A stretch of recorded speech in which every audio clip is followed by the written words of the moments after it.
Hello viewers, I Sushant Sahu, teacher in social studies. Welcome you all to class 8, civics, chapter number 6. We are continuing understanding our criminal justice system and it is part 2. So let us start. Okay, first we will study about what is the role of police in investigating a crime.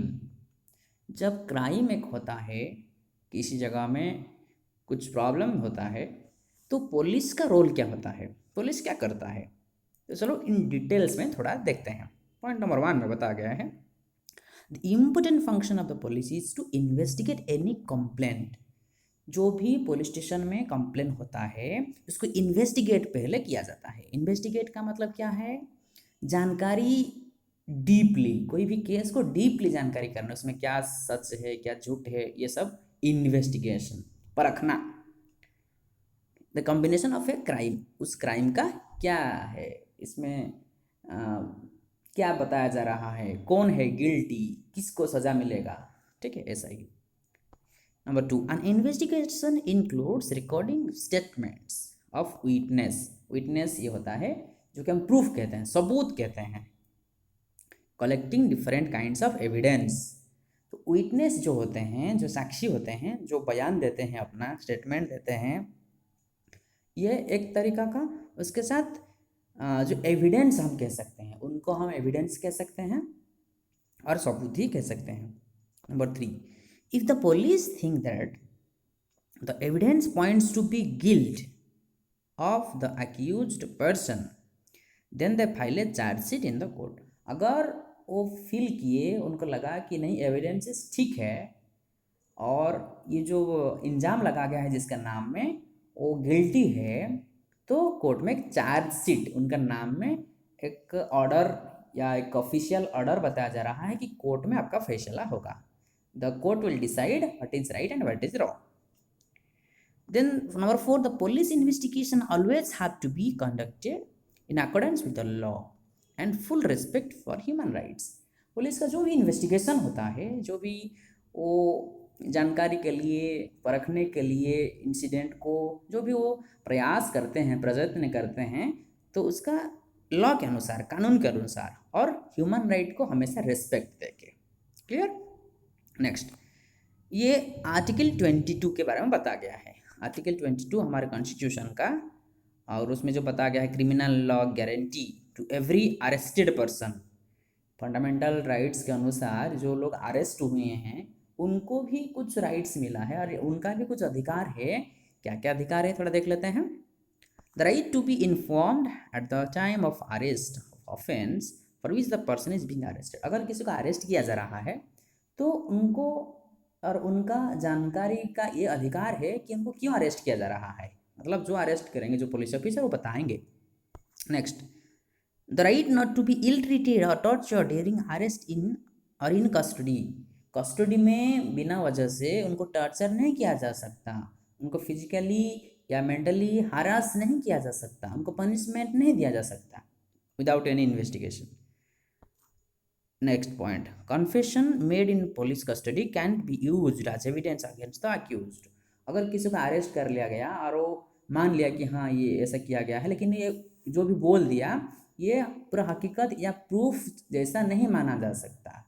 Proof तब माना जा सकता है जब इसका investigation होगा, उसका जो चार्जशीट किसी का नाम में होगा, जो भी एंड गिल्टी होंगे और जो भी क्रिमिनल होंगे, this will be decided in court by the जज ओनली।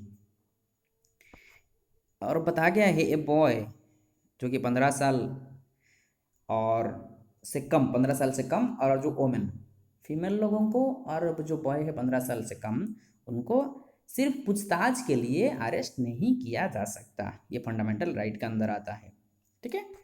फिर ये आर्टिकल 22 को और डिटेल्स में थोड़ा देखते हैं। व्हाट डज आर्टिकल 22 से। हम पहले पढ़ चुके हैं कि जो भी कोई इंसान है जिसको अरेस्ट किया जाएगा, आर्टिकल 22 हमारे संविधान के अनुसार उनको कुछ राइट्स मिलता है।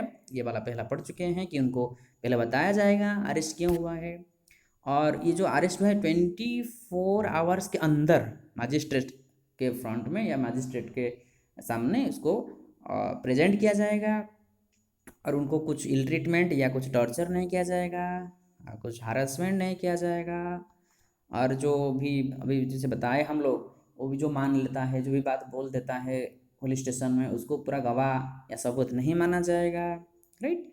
नेक्स्ट वो जो बताया कि 15 साल से कम या फीमेल मेंबर्स जो होते हैं उनको सिर्फ पूछताछ के लिए अरेस्ट नहीं किया जा सकता। क्लियर। आगे देखते हैं डॉक्टर बासु गाइडलाइंस। ये क्या होता है? डॉक्टर बासु गाइडलाइंस क्या होता है? उसमें क्या क्या सब इम्पोर्टेंट पॉइंट्स है, ये जस्टिस के बारे में, जो क्रिमिनल जस्टिस के बारे में, उसको थोड़ा ध्यान देते हैं।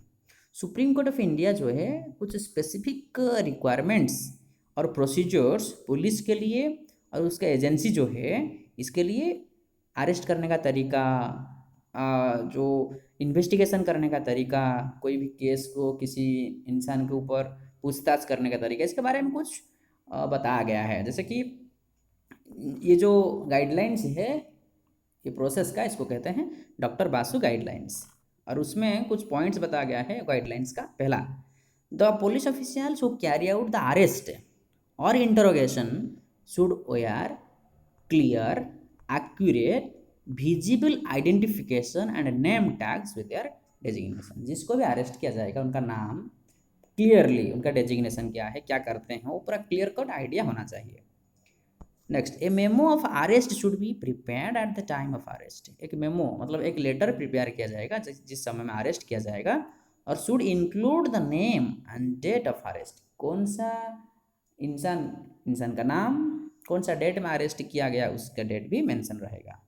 It should also be attested bye at least one witness who could include a family member of the person arrested. जो भी अरेस्टेड होंगे उनका फैमिली का कोई मेंबर, एक कोई भी, उनको एक इन्फॉर्मेशन दिया जाएगा रेफरेंस के लिए official. The arrest memo should be countersigned by the person arrested. जो जिसको अरेस्ट किया जाएगा वो भी साइन करेगा कि वो अरेस्ट हो रहा है।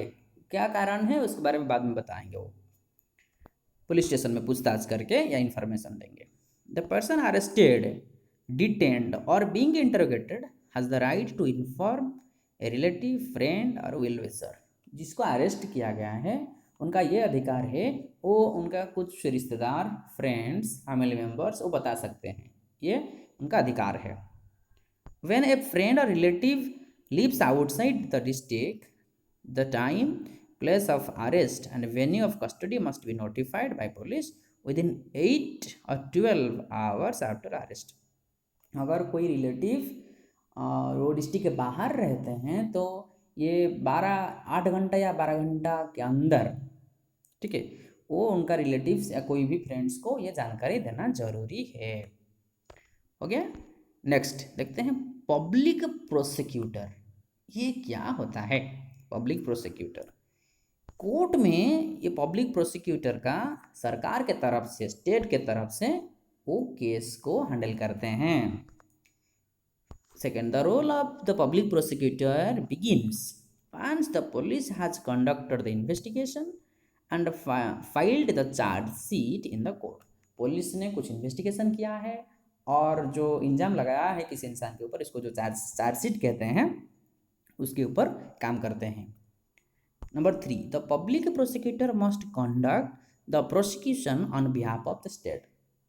पब्लिक प्रोसिक्यूटर जो हैं वो स्टेट के तरफ से ये केस को हैंडल करेंगे। Number 4, the public prosecutor is expected to act impartially. वो पार्शियलिटी नहीं करेंगे। And present the full and material facts. जितने सारे फैक्ट्स है वो प्रेजेंट करेंगे, विटनेस को तलाशी करेंगे, एविडेंसेस को कोर्ट के सामने प्रेजेंट करेंगे। क्लियर हो गया है उनका काम क्या है पब्लिक प्रोसिक्यूटर का। आगे देखते हैं फिर, what is the role of the जज। जज जी का रोल क्या है? जज जो कि फाइनल डिसीजन देते हैं। हमारे डिस्ट्रिक्ट कोर्ट का जज है, हाई कोर्ट का जज हैं, उसमें चीफ जस्टिस हैं, और सुप्रीम कोर्ट में भी जजेस हैं और चीफ जस्टिस भी हैं। देखते हैं, द जज hears all the witnesses and any other evidences presented by the prosecution and the defence. जज सारे बातें सुनता है, सारे बातें सुनते हैं, जिसके नाम इंजाम है और जो इल्ज़ाम लगाया है दोनों की तरफ से सुनते हैं, सारे गवाह, सारे सबूत, एविडेंसेस सब। द जज decides whether the accused person is guilty और इनोसेंट। जिसके नाम में अक्यूज्ड मतलब जिसके नाम में ये केस चल रहा है, जो कि हम अक्यूज कहते हैं, जो कि हम क्रिमिनल या ऐसा ही नाम देते हैं नॉर्मली। तो ये क्रिमिनल तो हम बिना डिसीजन, कोर्ट का डिसीजन हम नहीं कह सकते हैं, सिर्फ इंजाम लगाए हैं वो बता जा सकता है। Without any investigation, without any court order हम किसी को क्रिमिनल नहीं कह सकते कानून के अनुसार। तो ये इन्वेस्टिगेशन के बाद जो अक्यूज्ड हैं, जिसके नाम में ये कंप्लेन है, ये गिल्टी है या इनोसेंट है। गिल्टी मतलब दोषी, इनोसेंट मतलब वो free of this crime. On the basis of, कौन सा बेसिस में वो डिसाइड करते हैं, जो evidence presented and accordance with the law, law के अनुसार जो एविडेंसेस अवेलेबल है उसके ऊपर डिपेंड करता है। Number 3, if the accuse is convicted, अगर जो अक्यूज जिसका नाम में वो कंप्लेन है अगर वो दोषी है सच में, तो जज क्या करते हैं, प्रोनाउंसेस द सेंटेंस, उसको कानून के अनुसार सजा दिया जाता है। हो गया जज का काम। Okay, then it is next the last part, what is a fair trial. Fair मतलब without any partiality, without any corruption, without any you can say that feeling of differences, इसमें फेयर, नो करप्शन। ट्रायल क्या है, जो case का process. तो fair trial का मतलब क्या है समझते हैं। 21 आर्टिकल के अनुसार संविधान का हमारे guarantees the right to life, हमारे जो राइट टू लाइफ है ये बताता है कि इंसान का जो लाइफ है, जो लिबर्टी है, it can be taken away only by following the reasonable and just legal procedure. वो हमारे जो अधिकार है ये तब ले लिया जाएगा, ये तब बैन किया जाएगा कब, a fair trial ensures that article 21 of the constitution is upheld. क्या है, every citizen irrespective of class, caste, gender, religious and ideological background should get a fair trial when accused. अगर किसी का नाम में कुछ इल्जाम लगा हुआ है, इसको सही साबित करने के लिए, उनको फ्री साबित करने के लिए, उनको इनोसेंट साबित करने के लिए ये केस को बार बार परखा जा सकता है, इन्वेस्टिगेट किया जा सकता है। यह है fair trial. The rule of law says that everyone is equal before law. हमको पहले से पढ़े हैं, पहले से पता है, सारे लोग कानून के सामने समान हैं। And would not make much sense if every citizen they are not guaranteed a fair trial by the constitution. अगर सारे लोगों को ये मौका नहीं मिलेगा, कानून के अनुसार सब समान हैं, अगर ये से ट्रीटमेंट नहीं किया जाएगा तो बहुत सारे पार्शियलिटी हो जाएगा। So this is all about fair trial. So dear viewers, this is all about the chapter. The chapter is over here. Once again we will meet in the next video, next chapter. Till then, take care of your studies. Thank you all.